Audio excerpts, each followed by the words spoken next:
Bonjour et bienvenue à ce point marché de mars.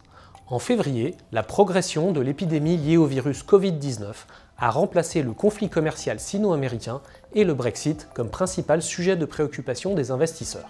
Au fur et à mesure que s'étendait l'épidémie, les investisseurs ont de plus en plus privilégié les valeurs refuges telles que les emprunts d'État américains, le dollar et, initialement du moins, l'or. Les marchés d'actions ont très bien résisté dans un premier temps, atteignant même de nouveaux plus hauts historiques courant février.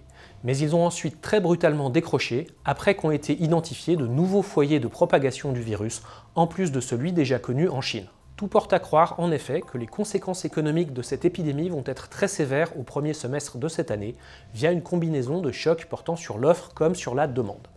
Une grande partie de l'économie chinoise est à l'arrêt, ce qui va considérablement perturber le commerce international, compte tenu du poids prépondérant de l'économie de ce pays dans les chaînes de valeur internationales.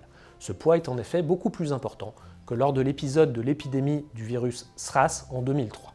Les mesures de restriction du mouvement des personnes mises en place dans d'autres pays, ainsi qu'un choc de confiance négatif préjudiciable pour la demande, vont ajouter au ralentissement général. L'Asie et l'Europe, dont les économies ont déjà été affectées par le ralentissement du commerce mondial en 2019, devraient être plus affectées que les États-Unis, dont la demande interne devrait rester plus résiliente.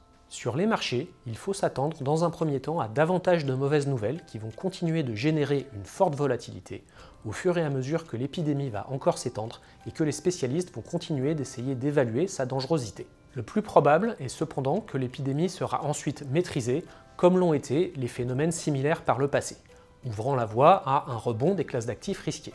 L'économie mondiale devrait également se reprendre en seconde partie d'année, aidée par les mesures de soutien monétaire et budgétaire déployées par les autorités publiques.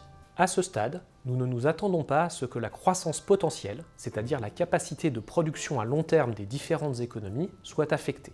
Cependant, si cette trajectoire en V ou en U, c'est-à-dire un décrochage brutal suivi d'une forte reprise, est le scénario le plus probable pour les marchés et pour l'économie, nous n'en sommes pas encore là, et en mars, le niveau d'incertitude va rester très élevé. Merci pour votre attention et à bientôt pour notre prochain point marché.